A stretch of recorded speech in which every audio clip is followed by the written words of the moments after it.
Well, good afternoon.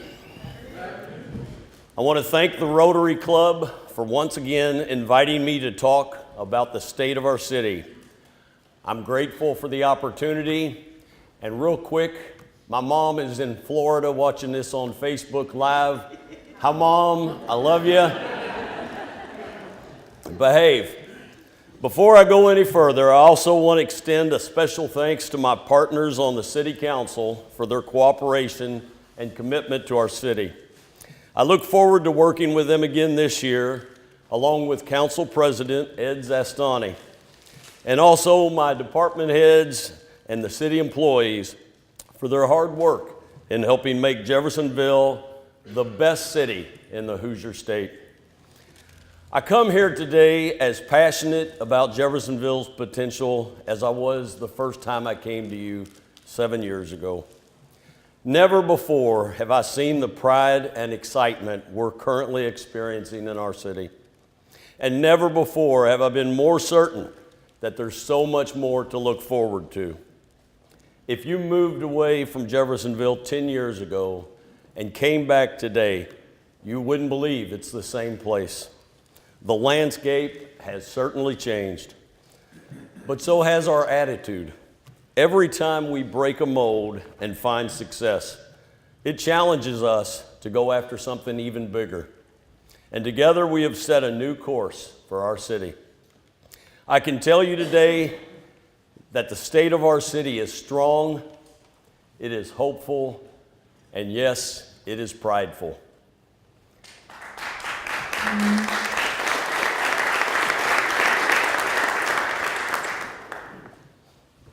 Our economy is booming. Businesses and families continue to choose Jeffersonville as their home. Every time we think our downtown has exceeded expectations, something else new happens to show we've only scratched the surface. Last week, we celebrated the groundbreaking of a $30 million project that will bring a 215-unit luxury apartment building to downtown Jeffersonville. The Walcott project, located on the former American Legion site to our city on Court Avenue, is bringing something to our city that we've never seen before. And it's just the latest in a string of developments that continue to reshape downtown Jeffersonville. The Marriott Hotel across from Big Four Station Park opened last spring. Right next door on the former Colston Park site, the same developer is wrapping up work on a development that will offer residential loft-style living. In the next couple of weeks, the city will break ground on a $25 million private development at 10th and Spring Streets. Phase 1 of that project will bring 4 new restaurants to Jeffersonville, but more importantly, it will once again bring life to our city's gateway. Things are bursting on the other end of the city too. Last spring's opening of the Kroger on the north end of 10th Street proved to be the jumping off point for our city's east end. Several other businesses and retailers have followed alongside Kroger in Jefferson Commons, and more are on the way, including plans for a Chick-fil-A and a Feeder Supply. Just down the road on the other side of 265, we recently welcomed Growler USA. Plans for a new movie theater are also in the works for that area. And I can't leave out Veterans Parkway.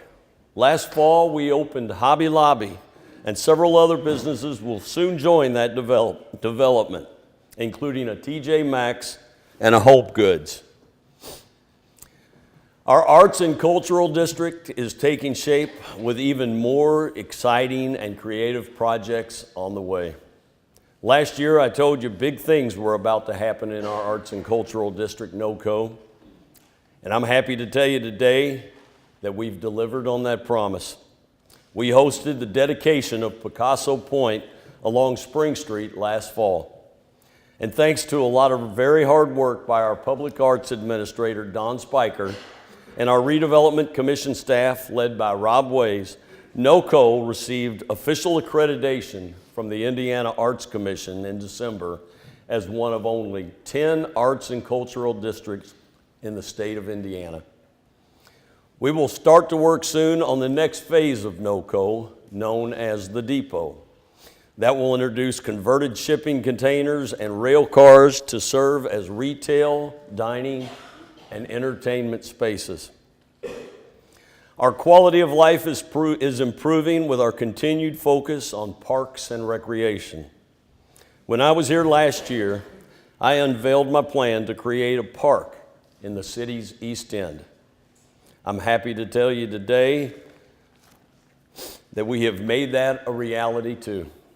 We broke ground on the 115-acre project in December, and construction on phase 1 of Chapel Lake Park is officially underway. I want to thank Councilman Scott Hawkins for being an advocate for this project, as well as Planning and Zoning Director Nathan Pruitt, Long-Term Planner Chad Rigel, Parks Director Paul Northam, and Parks Authority President Bill Burns for their dedication to getting this project off the ground. Through a lot of hard work and cooperation, we are creating a one-of-a-kind park for the residents of Jeffersonville. From fishing lakes to natural trails, Chapel Lake Park will have something for everyone and is a significant quality of life improvement for nearly 1,600 Jeffersonville residents located within 5 minutes of the site.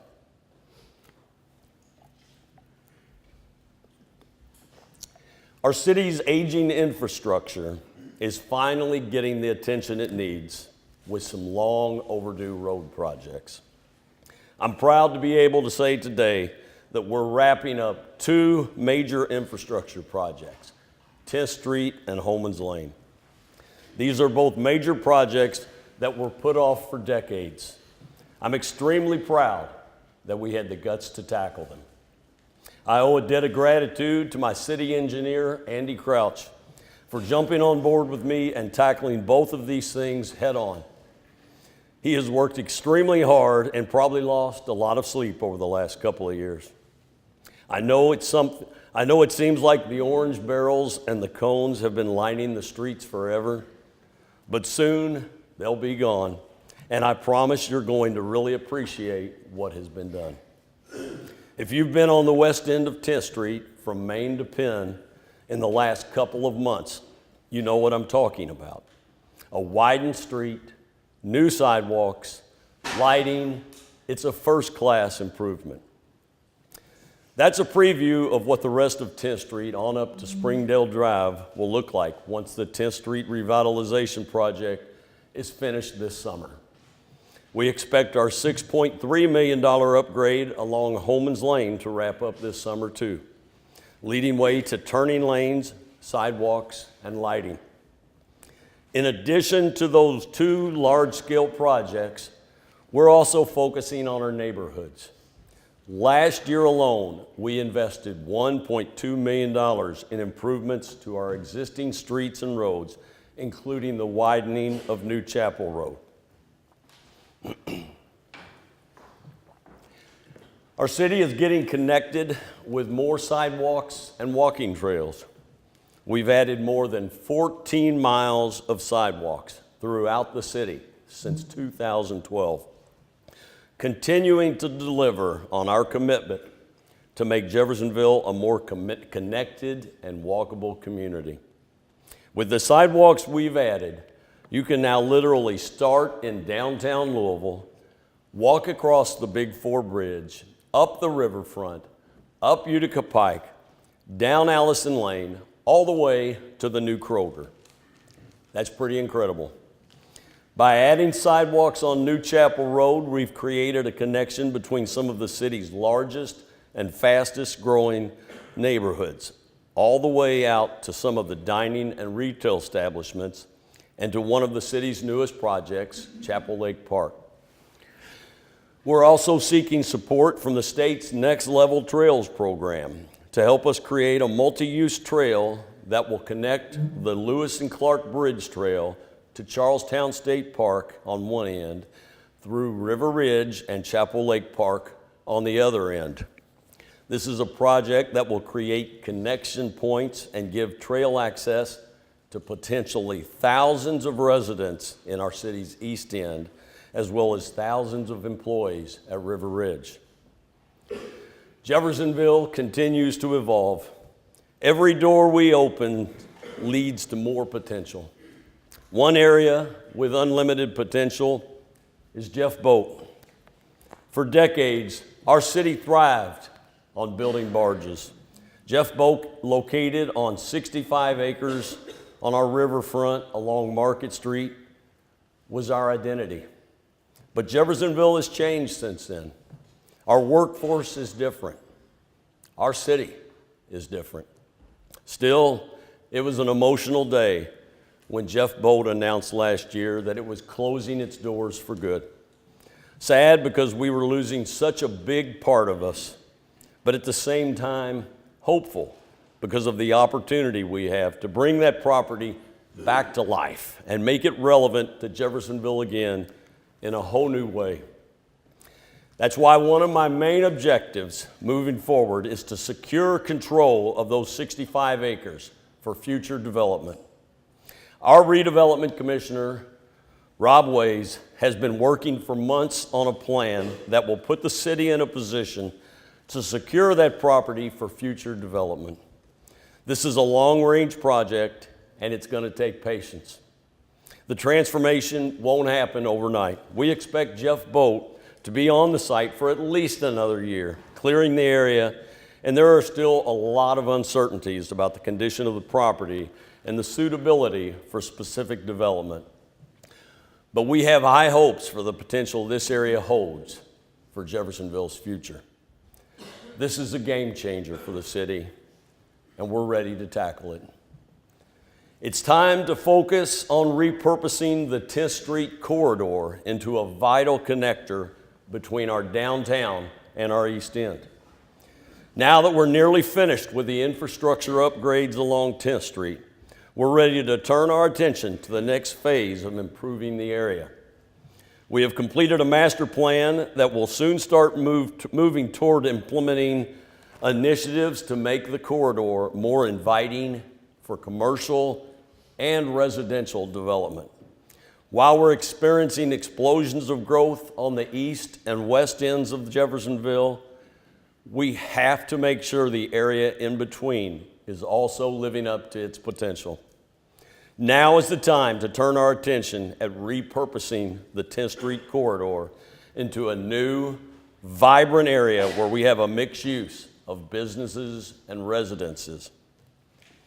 Our commitment to a safe community has never been stronger. As the city has seen huge growth in industry and population, the demands on our public safety resources have increased. I'm extremely proud to say the men and women of our police and fire departments have risen to this challenge. Since my first day as mayor, I pledged to hire more police and firefighters to protect our city. I'm happy to say we've done that, adding 17 police officers and 18 firefighters over the last 7 years. What is even more impressive is that the skill set and training of our police and fire departments is at a higher level than it has ever been. Thanks to the leadership of our fire chief, Eric Hedrick, the city of Jeffersonville now has 4 specialized response teams we've never had before, including a hazardous materials response team and a swiftwater river rescue team. With the leadership of Chief Kenny Cavanaugh, our police department is one that is professional and well-trained. As society evolves, so does the criminal element. That's why I'm proud our police department is on the cutting edge when it comes to implementing 21st century police techniques and training. We're looking to start a new chapter in our city's long history of meeting the needs of our animals. Soon, we will break ground on the construction of a new animal shelter. Our shelter serves all of Clark County, not just Jeffersonville. and our needs and our goals have simply surpassed what the current shelter can allow for. We're taking on upwards of 4,000 animals every year at our facility. The way we treat and care for our animals is a reflection on who we are as a community. Sarah Green, the director of our shelter, does an amazing job with the resources she has. And next year, she's going to have something a little bit better to work with. Our city's finances have never been stronger.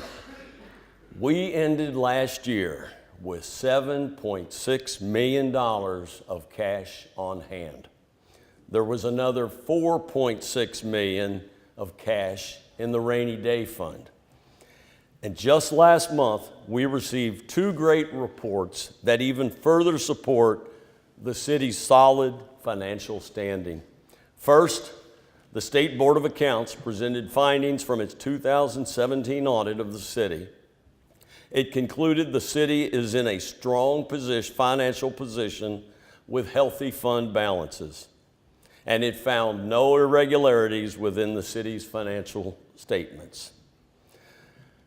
Considering where we started 7 years ago, this is one of the best audit results any city can receive. I take the financial stewardship of tax dollars very seriously. I'm proud of the tremendous team we have at the city who share my commitment and strive every day to earn the taxpayers' trust. We also learned that in 2018, the city earned $983,000 in interest from our investments. Almost $1 million. That is the largest earning Jeff has ever reported and is almost twice as much as the earnings from 2017. I'm extremely proud of that. Thanks to our city controller, Heather Metcalf, we are making tax dollars work through smart investments. Smart investments help us do more for the residents of Jeffersonville without raising taxes. And while we're on the subject of smart investments, there are few things as important to Jeffersonville's future as our children. My commitment to ensuring Jeffersonville's place in the future doesn't stop at improving our infrastructure and recruiting new business partners. We also have to foster an environment in our city that encourages our children to succeed. And they need to know that if they do their part, we're going to do our part. We have to deliver on the promise of opportunity. Last year, I told you all about the importance of keeping an elementary school in our downtown. Faced with the school board's decision to close both Maple and Spring Hill Elementary, I encourage you to join my administration in support of building a new school downtown. I'm proud to tell you today that together we succeeded in our efforts. My administration joined Greater Clark School officials, parents, and students in December and broke ground for a new elementary school along Court Avenue.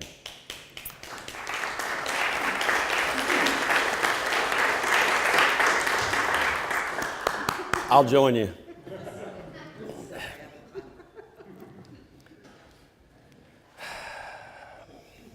I'm thrilled our downtown kids will be able to stay in their own neighborhoods and attend a first-class elementary school, and that new young parents will continue to see downtown as an ideal place to invest and raise their kids. The downtown school is under construction, but my administration will continue to focus on strengthening the city's relationship with Greater Clark County schools and educators. And I'm calling on other local leaders and business owners to join us in finding ways to give kids in Jeffersonville access to quality education and opportunities that will prepare them for the future. The city of Jeffersonville has seen the addition of nearly 7,000 jobs in the last 7 years. One of the challenges in keeping those businesses here is having a skilled workforce ready for hire. Jeffersonville no longer relies on building barges, making toothpaste, or making J-boys to drive our economy. Industry has changed, and we have to start thinking about ways to position our kids to be a part of that. Our success on the job front means we need a qualified and well-trained workforce in today's highly competitive economy. That's why Jeffersonville took the lead and became the first city in the state to implement a program to help ensure we are meeting that demand. When Ivy Tech approached me last year about Jeffersonville's promise, I quickly realized this was a once-in-a-lifetime opportunity for our city. Ivy Tech wanted to offer a scholarship program so every Jeff High graduate could attend Ivy Tech.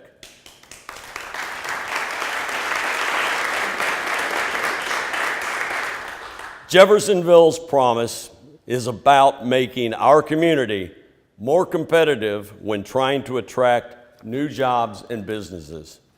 You cannot talk about economic development without the workforce issue coming up in the conversation.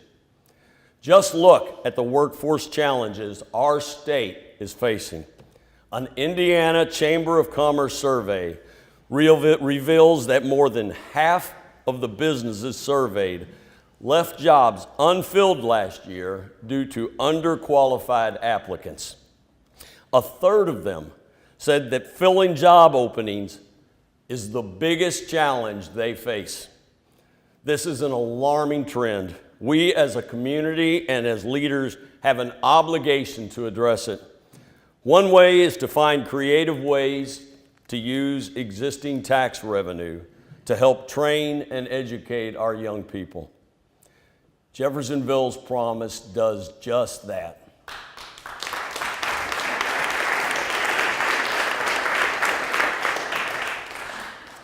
While there are state legislative efforts to derail the program, Jeffersonville is still committed to tackling our local workforce challenges. This means partnering with local schools, colleges, and businesses so we remain competitive on the economic development front. Jeffersonville's future is our kids. They are our future doctors, scientists, engineers, iron workers, teachers, and electricians. And the city can't do it alone.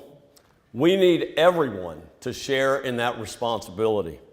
So we're forging partnerships like the one with the Jeff Housing Authority to convert the old Boys and Girls Club into a new community center that will offer parks activities, but more importantly, as part of this venture, we're applying for federal approval to operate the facility as an Envision Center. It's where residents will have a centralized hub for support in 4 key areas: economic empowerment, educational advancement, health and wellness, and character and leadership. The Envision Center will help individuals and families living in HUD-assisted housing, especially young people, to reach their full potential as productive, caring, responsible citizens by encouraging participation in volunteer and mentoring opportunities. We will track success, not by the number of people who walk through the door, but rather by measuring the number of people who are moved to self-sufficiency because of their involvement in the programming of the Envision Center. I love Jeffersonville. This is my hometown. There will never be a day when I stop seeing its potential. We have chosen to go in the right direction, even when it wasn't the easiest direction. That is what we will continue to do. And when I come back to talk to you next year, and I can guarantee I will have another list of accomplishments and another list of hopes to share. We aren't waiting for someone else to show us the future. We are creating the future. Jeffersonville is a very special place. We're a city that fosters dreams, offers compassion, provides hope, and fulfills destinies. That's why I'm proud to say Jeff is my hometown. Thank you very much. I would love some questions.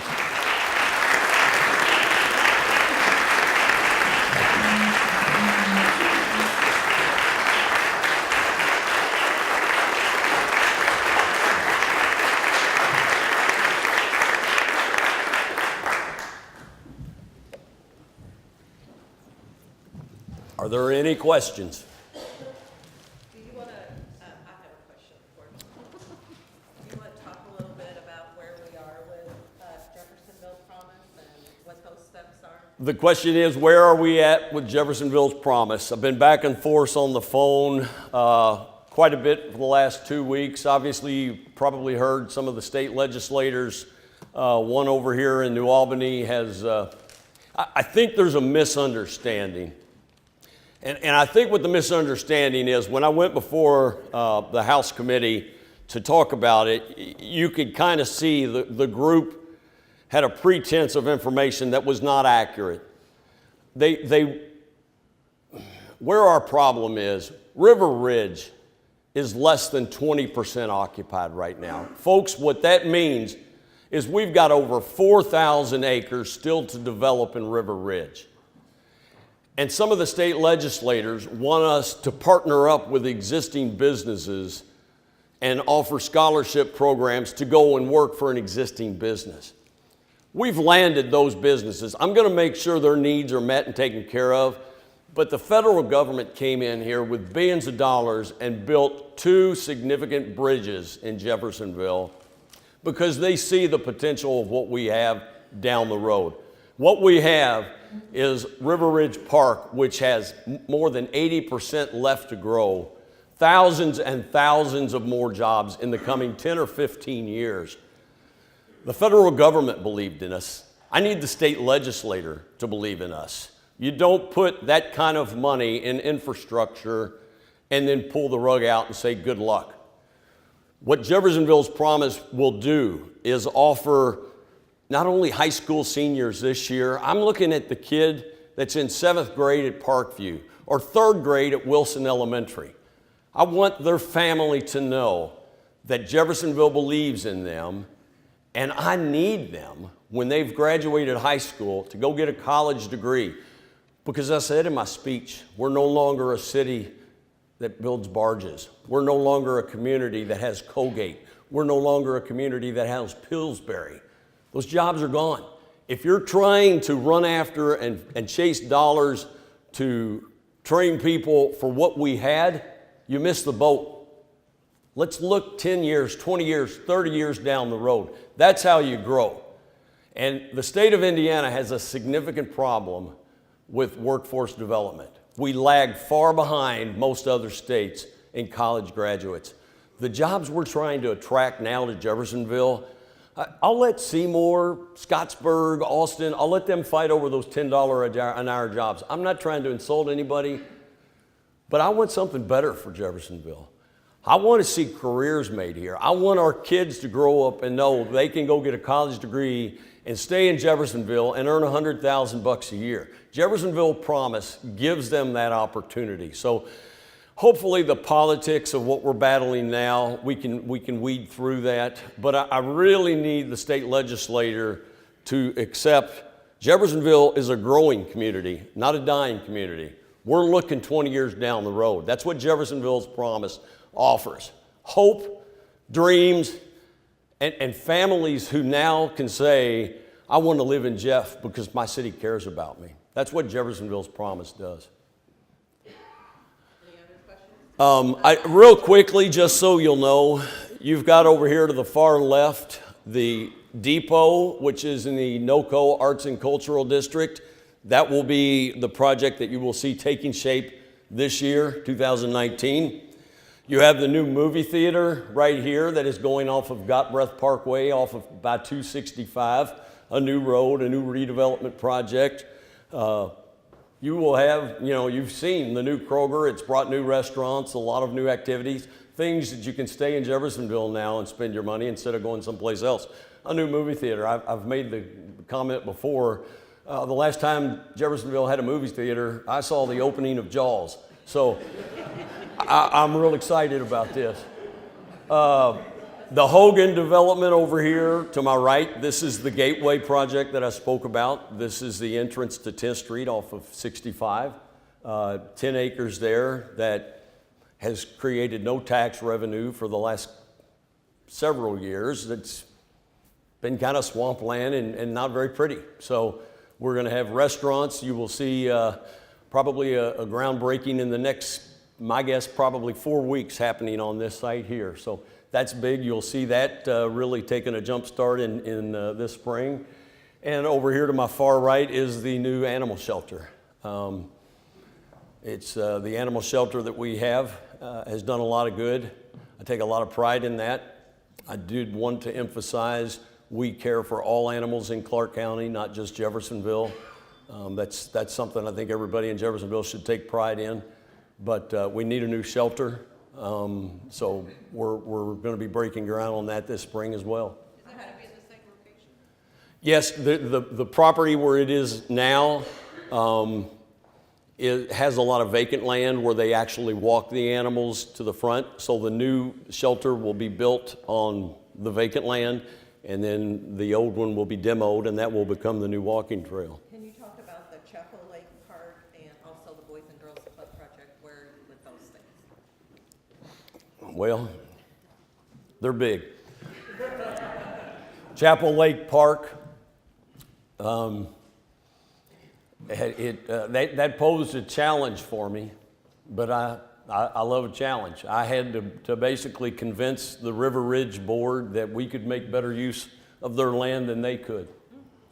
It was property on the backside of River Ridge that they could have developed a little bit of it, but it overlooks some of the larger neighborhoods in the city's east end, particularly Crystal Springs. Stony Brook is right there, Steeplechase and Old Stoner. But that site offered us 115 acres. Some of the city employees took me over to the parklands last year so we'd go over to Louisville and take a tour of what they've done. This is a different kind of park. We have parks for basketball, parks for football, parks for tennis.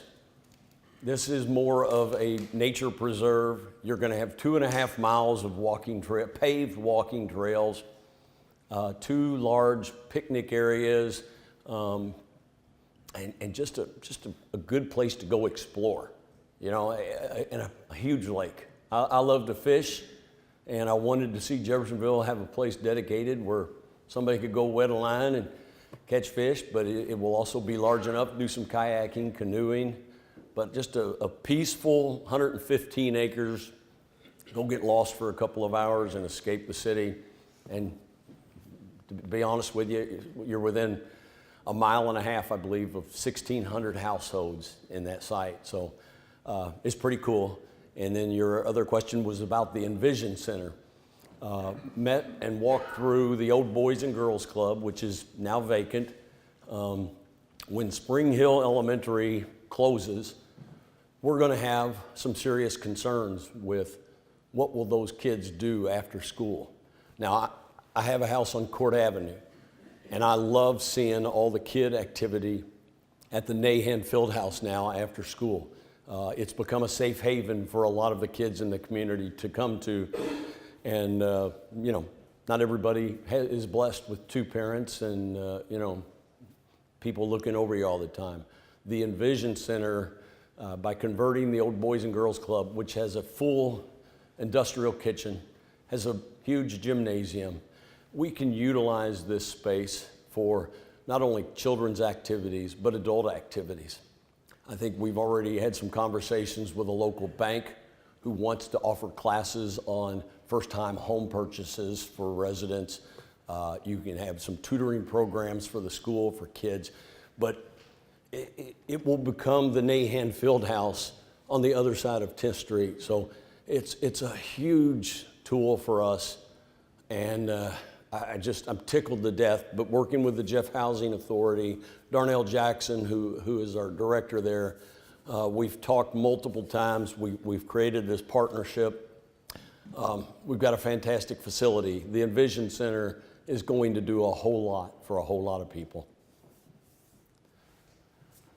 Not so much a question, but a comment that you can respond to however you want to. I appreciate your comment about the need for patience as far as Jeff Boat is concerned. Right now, Mary's and my company has a project with one of the nation's largest environmental remediation companies in La Crosse, Wisconsin.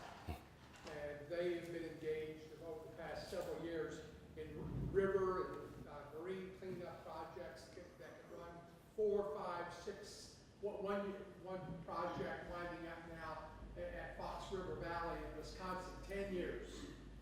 So the importance of patience when you've got environmental contamination that goes 200 years is very important. People around the community ask me, what do you think is going to happen?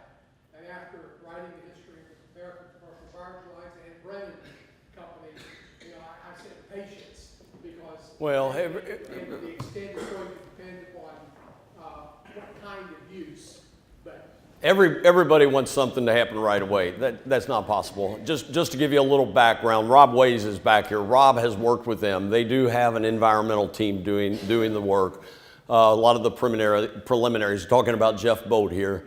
But I will tell you, think of another place across from a metropolitan city where 65 acres sits along the Ohio River. Folks, the sky's the limit. Jeff Boat,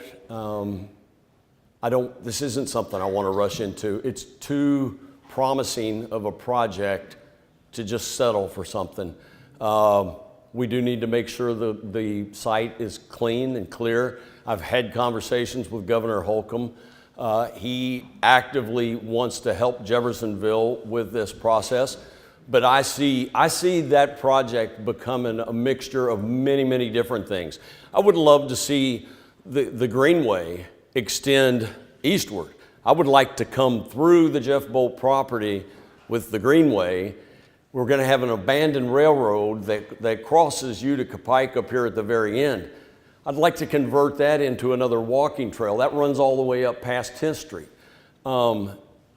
Make it a mixture of green space with some park, with some residential, with some commercial.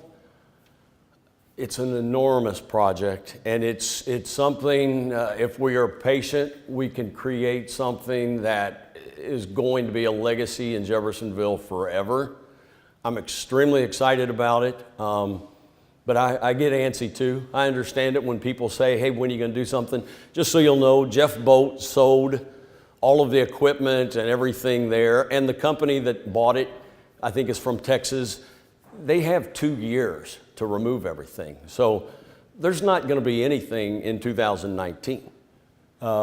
Maybe in 2020, when things are, moved, we can get in there, but they know we have an interest. I've made an offer. People thought I was crazy at first. I said, hey, give it to us. We'll take it for free, and we'll handle the cleanup cost. People, just like that, laughed at me, and you thought I was nuts. I'm goofy sometimes, but not all the time. I will tell you, it's a project you come across a lot of times where you see old industrial sites that necessarily, when you look at them at the beginning, you may think it's not worth it. It's too expensive to do this or this, do it. That's sometimes where you get the best deals.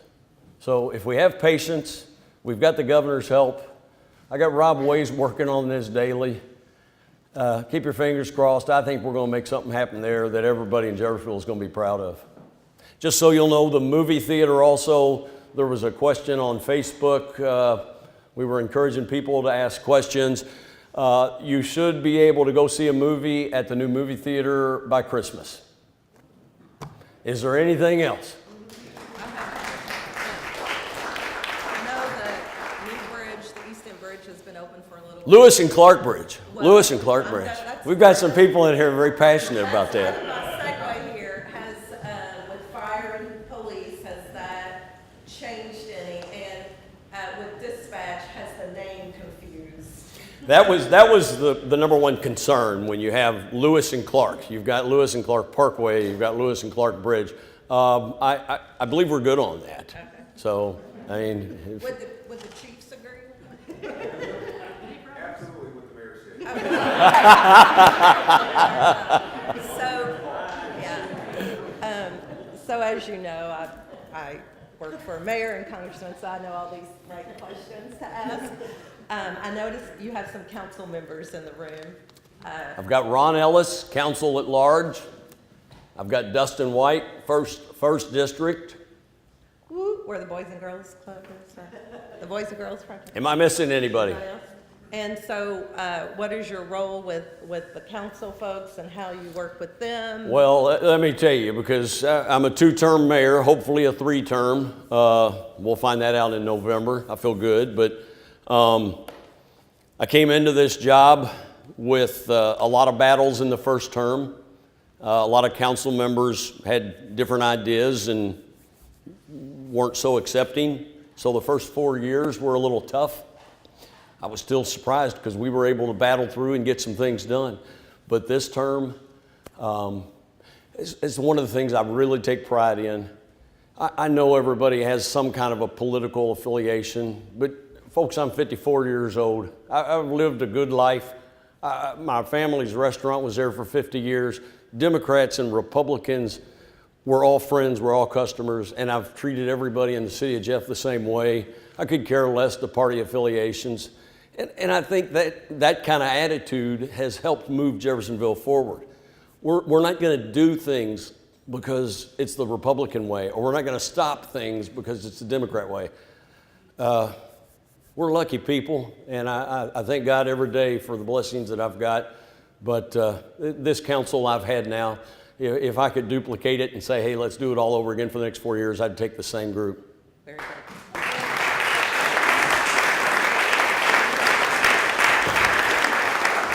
So I know that we've got a couple minutes, and I know that you can't name all the city employees in the room, but why don't you name your directors very quickly? Well, Do you need them to raise their hand? You're challenging me here. Are? I've got Nathan Pruitt. He is my planning and zoning director.